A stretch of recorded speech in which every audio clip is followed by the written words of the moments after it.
جناب امیر مولا علیہ السلام ارشاد فرماتے ہیں کہ قرآن میں تم سے گزشتہ لوگوں کی بھی خبریں ہیں۔ حضرت آدم علیہ السلام سے واقعات ہیں، حضرت آدم، حضرت نوح، حضرت ابراہیم، حضرت موسیٰ، حضرت عیسیٰ کا تم سے گزشتہ لوگوں کی خبریں ہیں، تمہارے بعد جو ہے اس کی بھی خبریں ہیں، مثلا قیامت کے حالات ہیں، جنت کے بارے میں ہیں، جہنم کے بارے میں ہیں، یہ ہمارے بعد ہے۔ اور ان کے درمیان جو اس وقت حال ہے اس میں تمہیں کیا کرنا ہے وہ بھی اللہ نے قرآن میں لکھا ہوا ہے، یعنی کمپریہنسو ہے۔ اب مثال کے طور پر ایک ایگزامپل بھی دینا چاہتا تھا اس موقع پر کہ اللہ عز و جل نے قرآن میں ہمارے لیے جو احکام دیے ہیں اس میں سے کچھ ایسے ہیں کہ جس میں اللہ کہتا ہے کہ یہ کام نہ کرو، مثلا جھوٹ نہ بولو، غیبت نہ کرو، لیکن 5 جگہوں پر اللہ عز و جل نے یہ فرمایا، یہ نہیں کہا کہ یہ کام نہ کرو،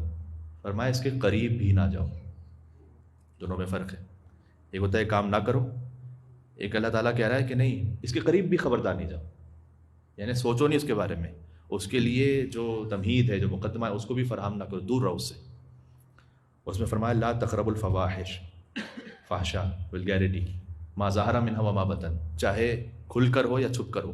اس کے قریب بھی نہ جاؤ، یعنی کہ فحشا نہ کرو، قریب نہ جاؤ، یعنی اس ماحول میں نہ بیٹھو۔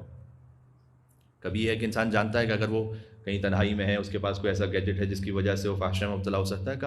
وہ اہتمام نہ کرو، یعنی کوئی ایسے اسباب فراہم نہ کرو،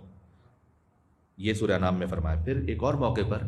بڑا حساس ہے یہ، سورہ انعام میں فرمایا لا تقربوا مال الیتیم، یتیم کا مال نہ کھاؤ، یہ نہیں کہا ہے، یتیم کے مال کے قریب بھی نہ جاؤ، یعنی خبردار اس میں سوچو بھی نہیں، کوئی ایسا پلان بھی نہ بناؤ کہ ہاں اچھا کہاں سے کیا مجھے مل سکتا ہے، کہاں اگر کوئی ایسا موقع آ گیا، یتیم کے مال کے قریب بھی نہ جاؤ، بس وہ خرچ کرو کہ جو اس کی اپنی مصلحت میں ہے۔ تیسرا فرمایا سورہ اسراء میں لا تقربوا الزنا، یعنی کہ زنا نہ کرو، کہ زنا سے قریب بھی نہ جاؤ، چونکہ اسٹارٹ مولا علی نے فرمایا ہے کہ کتنی ہی پہلی حرام نگاہ، اس کا اختتام زندگی بھر کی حسرتوں پر ہے، یعنی پہلے ایک حرام نگاہ اڑ گئی، اس کے بعد ایک کے بعد ایک اس پر فالو اپ ہوتا رہا۔ امام نے کہا کہ کتنی حرام نگاہیں ایسی ہیں کہ جن کا اختتام ہمیشہ کی شرمندگی اور حسرتوں پر ہے۔ زنا کے قریب بھی نہ جاؤ، پھر ایک موقع پر لا تقربوا مال الیتیم، مال یتیم کے قریب نہ جاؤ۔ 5ویں مقام پر سورہ نساء میں لا تقربوا الصلاۃ وانتم سکارا، نماز کے قریب نہ جاؤ۔ ارے